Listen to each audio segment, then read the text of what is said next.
अब तो तर्के मरासिम का भी दुख नहीं, पर दिल ये चाहता है आगाज़ तू करे। तो जी आगाज़ करते हैं। बिस्मिल्लाहिर्रहमानिर्रहीम, अस्सलाम वालेकुम, welcome to literature with WB. और आज जिस टॉपिक पे हम बात करने जा रहे हैं वो है thesis, how to do thesis. How to do thesis मतलब हर किसी का एक ही सवाल है कि थीसिस कैसे करना है, थीसिस कैसे करना है। तो आज की इस वीडियो में मैं पूरी कोशिश करूँगी कि आपके हर एक सवाल का जवाब दूँ। जितना मुझे नॉलेज है उसके मुताबिक आपको मैं कंप्लीट गाइड कर सकूँ, ठीक है? तो आज के इस वीडियो में जो क्वेश्चंस जिनको हम लोग डिस्कस करने जा रहे हैं वो है, सबसे पहला होगा कि how to select a topic, ठीक है? टॉपिक को किस तरह से सिलेक्ट करना है मैं डिटेल से बताऊँगी, स्टेप टू स्टेप गाइड करूँगी इंशाल्लाह, और आपने वीडियो को गौर से देखना है, ठीक है? ताकि आपको हर एक स्टेप की ईज़िली समझ आ सके। जो सेकंड वाला है वो ये है कि हाउ टू यूज़ एआई। हर किसी का यही सवाल है कि यार एआई को किस तरह से थीसिस में यूज़ करना है, एआई को किस तरह से थीसिस में यूज़ करना है। तो जी मैं बताऊँगी किस तरह से करना है और साथ में इसके नुकसान भी बताऊँगी कि नुकसान कौन-कौन से हैं। उसके अलावा हम लोग देखेंगे कि रिसर्च आर्टिकल्स हम लोग कहाँ से ले सकते हैं, ठीक है? कौन-कौन सी वेबसाइट्स हैं जिससे हम लोग अपने रिसर्च अपने टॉपिक के रिलेटेड रिसर्च आर्टिकल्स को फाइंड आउट करें और उनको रीड आउट कर सकें। उसके बाद हम लोग ये देखेंगे कि हम लोग अपना प्लेजरिज्म या फिर एआई डिटेक्टर, ठीक है, एआई को किस तरह से डिटेक्ट कर सकते हैं, जो भी हम लोगों ने मटेरियल के एआई से उठाया है उसको हम लोगों ने डिटेक्ट कैसे करना है। उसके लिए मैं आपको कुछ टूल्स बताऊंगी, ठीक है?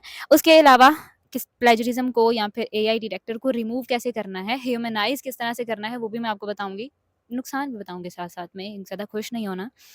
उसके अलावा जो थीसिस की आउटलाइन है कि थीसिस को किस तरह से हम लोगों ने लिखना है, उसमें भी कंप्लीट गाइड करूँगी। कितने चैप्टर्स होंगे, कौन-कौन सी ऐसी चीज़ें हैं जिसका कि आप लोगों को ख़्याल रखना है। चैप्टर्स में हर एक चैप्टर में कौन-कौन सी चीज़ें आप डिस्कस करेंगे, ठीक है? हर एक चैप्टर को मैं डिटेल से बताऊँगी कि कौन-कौन से इसमें पॉइंट्स आ सकते हैं।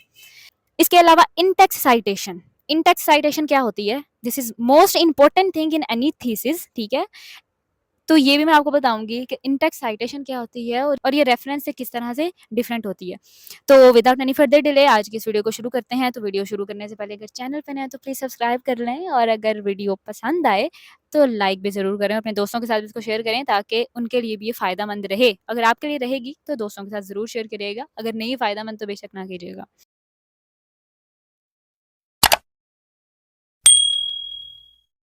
सो सबसे पहला हमारा टॉपिक है कि किस तरह से हम लोगों ने अपने टॉपिक को सिलेक्ट करना है। सबसे पहला काम, आपने अपना इंटरेस्ट फाइंड करना है कि आपका इंटरेस्ट किस चीज़ में है, ठीक है? हम लोग BS English literature and language कर रहे हैं, तो हम लोगों ने इसी में रहते हुए हम लोगों ने अपने इंटरेस्ट को फाइंड आउट करना है। सबसे पहला काम है इंटरेस्ट फाइंड करना। लिंग्विस्टिक्स में है या फिर लिटरेचर में है, ठीक है? अब कुछ बच्चों को ये नहीं पता होता कि यार लिंग्विस्टिक्स में, इनफैक्ट पीछे से पढ़ते चले आ रहे हैं, लेकिन ये नहीं पता होता कि यार लिंग्विस्टिक्स में किस तरह से जाएँ अगर जाना है तो, और लिटरेचर में किस तरह से जाएँ अगर जाना है तो। लिंग्विस्टिक्स जो है उसमें हम लोग इस चीज़ के बारे में स्टडी करेंगे जो हम लोग पीछे पढ़ के आए ना, फोनेटिक्स और phonology, syntax, morphology, semantics, syntactic analysis किस तरह से करते हैं, सेमेंटिक एनालिसिस किस तरह से करते हैं। तो ये सारी चीज़ें ये आएँगी लैंग्वेज में, लिंग्विस्टिक्स के टॉपिक्स में आएँगी कि अगर आप किसी चीज़ के लैंग्वेज को एनालिसिस करना चाह रहे हैं, तो आपने उसके किसी एक लेवल को पिक करना है, ठीक है? कि आप इस चीज़ को मतलब ठीक है, आप स्टडी करना चाह रहे हैं किसी चीज़ को, लेकिन आप किस लेवल पे करना चाह रहे हैं, ठीक है? उसको सिंटैक्टिक एनालिसिस करना चाह रहे हैं या फिर उसको सेमेंटिक के रूप से देखना चाह रहे हैं, उसमें फोनेटिक्स की तरफ अगर जा रहे हैं, तो उसमें भी फर्दर जो है उसको नैरो डाउन करना पड़ेगा आपको टॉपिक को, ठीक है? इसके अलावा लिटरेचर, लिटरेचर में किस तरह से टॉपिक को सिलेक्ट करना है।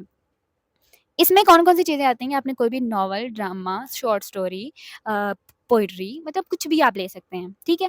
ये मैं आपको बताती हूँ किस तरह से लेना है। सबसे पहले आपने कोई भी एक स्पेसिफिक ऐज ले लेनी है। कोशिश यही करिएगा कि आप जो है वो न्यू ऐज लें।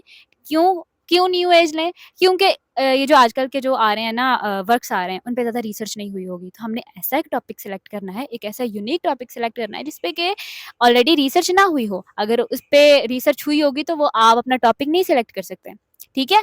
होप सो कि आपको ये पॉइंट समझ में आ गया होगा।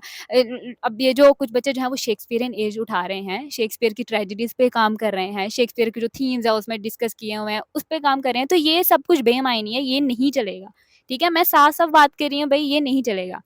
आपका टॉपिक रिजेक्ट हो जाएगा। क्यों? क्योंकि वो इतनी अब एज पुरानी हो चुकी है कि उस पे इतनी ज़्यादा रिसर्च हो चुकी है कि उसमें कोई गैप ही नहीं मिलेगा आप लोगों को। तो जब तक लिटरेचर गैप ही नहीं मिलेगा तो आप फाइंड आउट क्या करेंगे? ठीक है? होप सो कि आपको मेरी बात समझ आ रही होगी। अच्छा, मैं यही प्रेफ़र करूँगी कि आप न्यू एज लें, ठीक है? न्यू राइटर्स को लें। स्पेसिफ़िक एक एज ले ली, अब कोई एक राइटर उठाएं, ठीक है, एक राइटर को उठाएंगे, राइटर को उठाने के बाद उसका एक वर्क लेंगे, कोई भी एक स्पेसिफिक वर्क।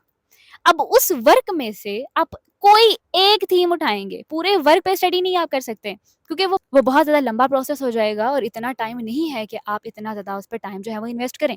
कोई एक थीम उठाएं, ठीक है, कोई भी एक थीम उठाएं और उस थीम पे आप कौन सी थ्योरी को अप्लाई कर सकते हैं वो आपने फिर देखना है, ठीक है, थ्योरी को लाजमी अप्लाई करना है।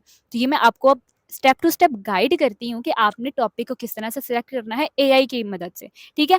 इसमें जो है वो कोई इतना इशू नहीं है कि यार एआई से कर रहे हैं तो पता नहीं रिजेक्शन मिल जाएगी, लेकिन जिस तरह से मैं स्टेप टू स्टेप आपको गाइड करूंगी तो आपको इंशाल्लाह बहुत ज़्यादा एक यूनिक टॉपिक, एक यूनिक टाइटल आपको मिल जाएगा, ठीक है, तो आप उसमें इजीली जो है वो कर सकते हैं, क्योंकि ये आप पे है कि आपने अपना माइंड किस तरह से यूज़ करना है।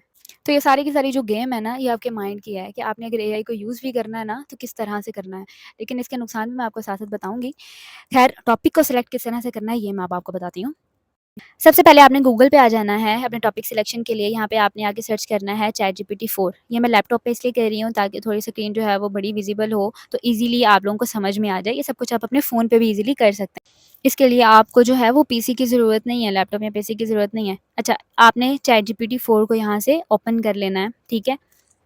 यहाँ से आप ट्राई ऑन चैटजीपीटी प्लस करें, उसके बाद आपके सामने जो है वो इस तरह का इंटरफेस आएगा। आप चाहें तो इसको लॉगिन करके भी यूज़ कर सकते हैं, साइन अप करके यूज़ कर सकते हैं, और अगर आप नहीं भी लॉगिन करना चाहते तो आप उसके बगैर भी यूज़ कर सकते हैं। मैं यहाँ पे इसको इसके बगैर ही यूज़ कर रही हूँ, क्योंकि काफ़ी ज़्यादा लोगों को ये सवाल होता है कि कैसे यूज़ करना है, कैसे यूज़ करना है, ईमेल माँगते हैं, तो आप ईमेल के बगैर भी इसको यूज़ कर सकते हैं, कोई मसला नहीं है। उसके बाद आपने जो है यहाँ पे, मैंने यहाँ पे टाइप किया कि suggest me some BS English literature and language topics, ठीक है। यहाँ पे मैंने इसको ये कमांड दी है इसको, तो ये मुझे इसने काफ़ी ज़्यादा यहाँ पे मुझे टॉपिक्स दे दिए हैं, ठीक है। अब स्टूडेंट्स यहाँ पे गलती क्या करते हैं कि एआई का यूज़ करके टॉपिक्स तो सिलेक्ट कर लेते हैं, फिर वो उसके बाद रिजेक्ट हो जाते हैं। क्यों? देखें अब आपके सामने कितने ज़्यादा टॉपिक्स हैं, इन्हीं में से कोई एक उठाएँगे और जाके सारी अपनी मैम को सेंड कर देंगे, जिसकी वजह से वो कहते हैं कि ये तो एआई क्रिएटर है, तो आप जो हैं वो खुद से टॉपिक सिलेक्ट करें। तो ये गलती नहीं करनी है, इस तरह से करेंगे तो ऑफ कोर्स रिजेक्शन ही मिलेगी। अब यहाँ पे इतने ज़्यादा मुझे टॉपिक्स मिल गए हैं, इसमें से ना मुझे ना कोई कुछ चीज़ अट्रैक्ट कर रही है। वो क्या अट्रैक्ट कर रही है? Post colonial theory, modern literature, ठीक है। ये मुझे जो है वो कुछ अट्रैक्ट कर रही है। मैंने क्या किया कि मैंने ना उसको कह दिया कि आप suggest me some post colonial works, ठीक है। अब मुझे आइडिया मिल गया ना यार कि मैंने क्या चीज़ करनी है, मुझे पोस्ट कॉलोनियल पे काम करना है, ठीक है। अब मैं यहाँ पे पोस्ट कॉलोनियल वर्क्स पे उससे मैंने कमांड दी है कि मुझे जो है वो कुछ वर्क्स दो जो कि पोस्ट कॉलोनियल पे बेस करते हों, ठीक है। इसने मुझे काफ़ी ज़्यादा यहाँ पे ये दे दिए, ठीक है। अभी सेकंड स्टेप है, वर्क्स भी मिल गए। अब यहाँ पे अब ये नहीं करना कि इसी वर्क में से उठा के ये इनको सर को भेज दो, नहीं, अभी तक आपका टाइटल नहीं बना है, अभी तक टॉपिक सिलेक्ट नहीं किया, क्या हो गया? ज़रा सब्र करें, बताती हूँ क्या करना है। काफ़ी ज़्यादा इसने आपको ना ड्रामा दे दिए, नॉवेल्स भी दे दिए, फ़िक्शन दे दी है, हर एक चीज़ आपने ना इसने आपको दे दी है। अब आपने यहाँ से क्या करना है, मैंने ना मुझे ना कुछ इसमें से अट्रैक्ट कर रहा है कि अच्छा ये कर लेती हूँ, होम फायर बाय कमीला शमसी, ठीक है। इसमें जो है वो हर एक चीज़ के बारे में इसने बता दिया कि कौन-कौन से इसमें थीम्स भी डिस्कस हुए हैं, और क्या चीज़ इसमें डिस्कस हुई है। उसने कंप्लीट आपको एक ओवरव्यू दे दिया है।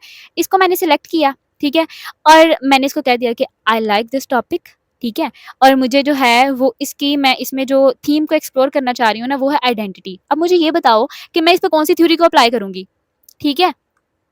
ये थर्ड स्टेप है कि अब मैंने उससे पूछा है कि मैं इस पे कौन-सी थ्योरी अप्लाई करूँगी। अब मुझे यहाँ पे इतनी ये थ्योरीज़ दे देगा। अब इतनी ज़्यादा थ्योरीज़ मुझे यहाँ पे मिल चुकी हैं, ठीक है। अब आपकी मर्ज़ी, आप अपने टॉपिक के मुताबिक कोई भी थ्योरी आप जो है वो उठा सकते हैं, ठीक है। मैं आपको सिर्फ़ और सिर्फ़ ना एक आइडिया दे रही हूँ कि आप किस तरह से अपने टॉपिक को सिलेक्ट कर सकते हैं, ताकि ये ना लगे कि ये एआई जनरेटेड है, ठीक है। तो यहाँ पे इतनी ज़्यादा ये देखें कि बहुत ज़्यादा उसने मुझे थ्योरी दे दी हैं, साथ में थ्योरीज़ के नाम भी आ गए हैं, उनके थ्योरी का नाम भी आ गया, किस तरह से अप्लाई हो सकती हैं, वो भी चीज़ आ गई है, ठीक है। एप्लीकेशन के बारे में भी वो बता रहा है, ईच एंड एवरीथिंग बता रहा है। अब यहाँ पे क्योंकि मेरा जो वर्क है वो पोस्ट कॉलोनियल लिटरेचर के मुताबिक है, क्योंकि मैंने आइडेंटिटी के बारे में बताया था कि मैंने आइडेंटिटी यहाँ पर कल्चरल हाइब्रिडिटी को इसमें एक्सप्लोर करूँगी। इसमें आप होमी के बाबा की थ्योरी को अप्लाई कर सकते हैं। उसके अलावा जो है वो एडवर्ड सईद की जो ओरिएंटलिज्म थ्योरी है उसको भी आप अप्लाई कर सकते हैं। गायत्री स्पिवाक की जो थ्योरी है उसको भी आप अप्लाई कर सकते हैं, ठीक है। तो आपकी मर्ज़ी है, आप कोई भी थ्योरी अप्लाई कर सकते हैं, ठीक है। अब मुझे जो है वो थ्योरी भी पसंद आ गई। मैंने कहा कि मुझे होमी के बाबा की थ्योरी पसंद आ गई है, ठीक है। अब मैंने इसको बोला है कि मुझे ना यहाँ पे अब मेरे थीसिस के मुताबिक अब यहाँ पे अब ये गौर करें कि मैंने जो है वो राइटर भी चूज़ कर लिया, उसका एक वर्क भी चूज़ कर लिया और मैंने ये भी देख लिया कि मैंने थ्योरी कौन-सी उस पे अप्लाई करनी है। अब मैंने उसको कह दिया कि give me N appropriate title for my thesis, ठीक है। अकॉर्डिंग टू जो भी मैंने सब कुछ जो है तुमसे अभी भी लिया है ना, उसके मुताबिक मुझे जो है वो मेरे एक एन बहुत एप्रोप्रिएट टाइटल जो है वो मुझे सजेस्ट करो। इसने मुझे ढेरों टाइटल्स जो हैं वो सजेस्ट कर दिए हैं, ठीक है। अब ये जो टॉपिक्स हैं इनमें से आप कोई भी एक टॉपिक उठाएँ, कोई भी एक टॉपिक उठाएँ और फिर आप इसको आप यूज़ कर सकते हैं। इस टाइटल को आप जो है वो यूज़ कर सकते हैं, ठीक है। अब यहाँ पे आपको कोई जो भी अट्रैक्ट कर रहा है ना, जिस पे भी आप वर्क करना चाह रहे हैं, वो आप इसमें से पिक कर सकते हैं। अब ये टाइटल जो है वो काबिल कबूल होगा, ठीक है। क्योंकि आपने इसमें इसको नैरो डाउन कर लिया ना, वर्क भी कर लिया, राइटर कर लिया और थ्योरी कौन सी अप्लाई करनी है वो भी कर लिया। ओके, तो यहाँ पे जो है वो मैंने मुझे जो है वो मैंने थर्ड वाला इसमें से चूज़ किया है, हाइब्रिडिटी एंड कॉन्फ्लिक्ट वाला, ठीक है। तो इसको जो है वो मैं कॉपी करूँगी और उसके बाद पेस्ट करूँगी और मैं इसको कहूँगी कि मुझे जो है वो आउटलाइन दे दें मेरी थीसिस के लिए। आउटलाइन लेनी है। आउटलाइन से क्या मुराद है कि आपको ना हेल्प मिल जाएगी कि आपने हर चैप्टर में अपने टाइटल के मुताबिक कौन-सी चीज़ को डिस्कस करना है, ठीक है?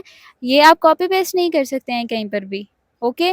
मैं सिर्फ़ और सिर्फ़ टाइटल को किस तरह से लेना है और किस तरह से आपने जो है वो उसको फिर अपने थीसिस में डिस्कस क्या करना है, ये आपको हेल्प कर सकता है इसके लिए, ठीक है? अब मैंने इसको कह दिया कि मुझे जो है वो एक मुझे दो मेरी आउटलाइन दो थीसिस के लिए। अब यहाँ पे जो है वो अपने मुताबिक आउटलाइन देगा, लेकिन आपने वही 5 चैप्टर्स जो हैं वो डिस्कस करने हैं, जो कि हम नेक्स्ट वीडियो में जाके डिस्कस भी करेंगे। आपने वही लेनी है। आप उसके मुताबिक भी अपनी आउटलाइन्स इससे निकलवा सकते हैं, कोई मसला नहीं है। लेकिन जो आउटलाइन्स के अंदर का जो काम होगा ना, जो अंदर के जो डेटा होगा, वो आपने खुद से लिखना होगा।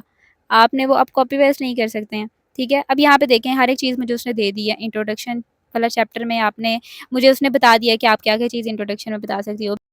बैकग्राउंड एंड कॉन्टेक्स्ट के बारे में बता दिया कि आप बैकग्राउंड में कौन-कौन सी चीज़ों के बारे में बता सकते हो। मतलब ये अपने एक ब्रीफ आपको आउटलाइन मिल गई है अपने थीसिस के लिए।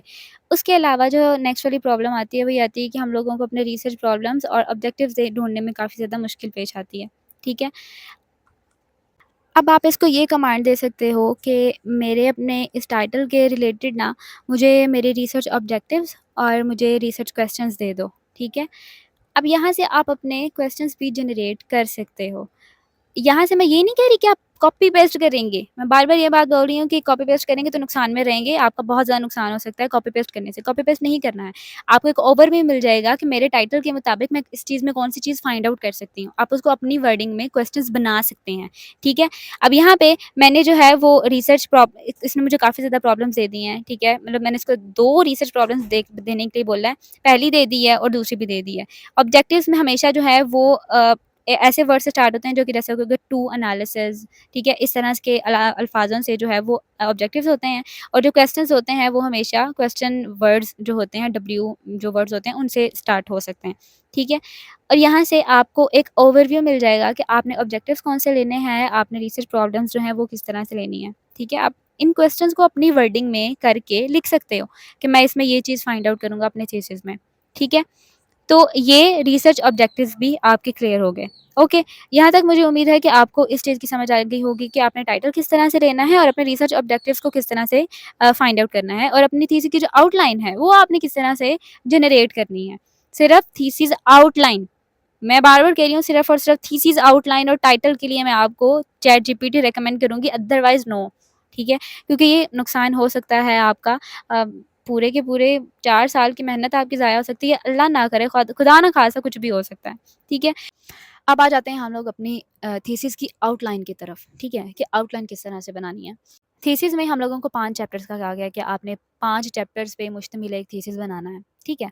सबसे पहले क्या है कि आपका टाइटल पेज आएगा, वो आपको फर्दर मैं गाइड करूँगी आगे जाके कि वो आपने किस तरह से करना है। फिलहाल जो है वो थोड़ी बहुत चीज़ें समझ लें कि टाइटल पेज के बाद एब्स्ट्रैक्ट लिखेंगे आप। एब्स्ट्रैक्ट जो है वो होती है कि आपने अपनी पूरी थीसिस को समराइज़ किया हुआ होता है 1-2 पैराग्राफ्स में, ठीक है, कि मैंने अपने थीसिस में ये चीज़ बोली है। एब्स्ट्रैक्ट आएगा तो शुरू में, ठीक है, लाइक कि आपने लिखना उसको शुरू में है, लेकिन आप उसको अपने थीसिस कंप्लीट करने के बाद लिखेंगे। क्यों? क्योंकि आपको पता चल गया होगा कि मैंने अपनी थीसिस में कौन-कौन सी चीज़ों को डिफाइन किया है, कौन-कौन सी चीज़ों को मैंने पॉइंट आउट किया है, ठीक है? तो आप जो है एट द एंड उसको समराइज़ करेंगे और उसको पहले शुरू में लाके पेस्ट कर देंगे, ठीक है? लाइक उसको आप शुरू पे लिखेंगे, लिखना शुरू पे है लेकिन लिखेंगे आखिर पे। होप सो कि आपको मेरी बात समझ में आई होगी कि मैं कहना क्या चाह रही हूँ। उसके अलावा एब्स्ट्रैक्ट के बाद आपके कीवर्ड्स आएँगे। आपने अपने थीसिस में कौन-कौन से कीवर्ड्स यूज़ किए हैं, ठीक है? ये चीज़ आ गई। उसके बाद अब आते हैं चैप्टर्स की तरफ। चैप्टर्स होंगे 5। सबसे पहला चैप्टर होगा इंट्रोडक्शन का। इंट्रोडक्शन में आपने क्या चीज़ देखनी है? सबसे पहले आपने बताना है कि background of the study. Background of the study में क्या आएगा कि आपने अपना ब्रीफ ओवरव्यू देना है अपने टॉपिक के बारे में, ठीक है? कि मैं अपने इसमें क्या डिस्कस करने जा रही हूँ, ठीक है? मेरा टॉपिक किसके बारे में है, मैं इसको किस तरह से लेके चलूँगी, ठीक है?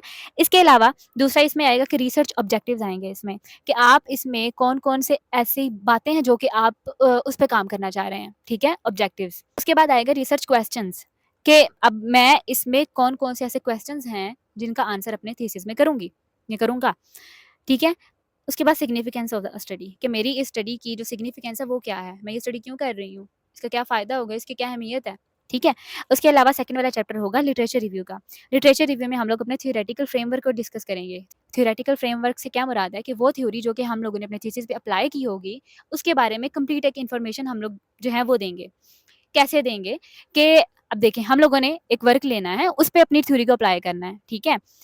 आपने ये देखना है कि उसी थ्योरी को, ठीक है, जैसा कि जब हम लोगों ने टॉपिक सेलेक्ट किया तो उसमें होमी के बाबा की थ्योरी थी कल्चरल हाइब्रिडिटी की, ठीक है? अब आप इस पे अब देखेंगे कि आपको बहुत ज़्यादा रिसर्च आर्टिकल्स मिल जाएँगे रिसर्च कल्चरल हाइब्रिडिटी पे, कि किस तरह से रिसर्चर्स ने उस थ्योरी को किसी भी एक वर्क पे अप्लाई किया हुआ है, ठीक है? ये चीज़ आपने लिटरेचर रिव्यू में देखनी है, उसमें लिखनी है कि मैं लोगों ने किस तरह से अप्लाई किया, मैं किस तरह से अप्लाई करूँगा, ठीक है? उसके अलावा प्रीवियस रिसर्च, अब आपके इस टॉपिक पे या आपकी जो आपने थ्योरी अप्लाई की है, उस पे जितनी भी प्रीवियस रिसर्च हो चुकी है ना, उस पे उसका आपने डाटा उठाना है कुछ, ठीक है? और इसमें इन टेक्स्ट साइटेशन बहुत ज़्यादा ज़रूरी होगी। इन टेक्स्ट साइटेशन के अगर आप नहीं देंगे लिटरेचर रिव्यू वाले चैप्टर में और दूसरा टेक्सचुअल एनालिसिस वाले चैप्टर में, तो ये समझा जाएगा कि ये सारा का सारा जो मटेरियल है वो एआई से उठाया गया है, ठीक है? तो वो रिजेक्शन होने के काफ़ी ज़्यादा चांसेस हैं। तो इस चीज़ से आपने बचना है। इन टेक्स्ट साइटेशन बताऊँगी क्या होता है। फिलहाल जो है यहाँ पे समझते हैं इस चीज़ को, ठीक है? ये चीज़ आ गई कि आपने प्रीवियस रिसर्च भी देखनी है कि आपके टॉपिक पे या आपकी जो आपने जो थ्योरी अप्लाई की है ना, उस पे कितनी रिसर्च हो चुकी हैं और लोगों ने उस पे क्या बोला है। इसके अलावा आपने रिसर्च गैप, आपकी रिसर्च गैप जो है ना, वो ये चीज़ है कि आपने ये बताना है कि मेरा क्या एम है? मैं इसमें किस चीज़ को फ़िल करना चाह रहा हूँ? मैंने ये टॉपिक क्यों चूज़ किया? क्योंकि मुझे ये लगा कि इस चीज़ के बारे में बात नहीं हुई, इसीलिए मैं इस पे बात कर रहा हूँ, ठीक है? इसको कहते हैं लिटरेचर गैप, कि ऐसी चीज़ जिस पे ऑलरेडी बात ना हुई हो, आपने उस पे बात करनी है, ओके? तो इसीलिए मैं कहती हूँ कि ऐसा टॉपिक उठाएँ जिस पे ना बात हुई हो ऑलरेडी, ताकि आपको अपना लिटरेचर गैप जो है वो फाइंड आउट करने में आसानी रहे।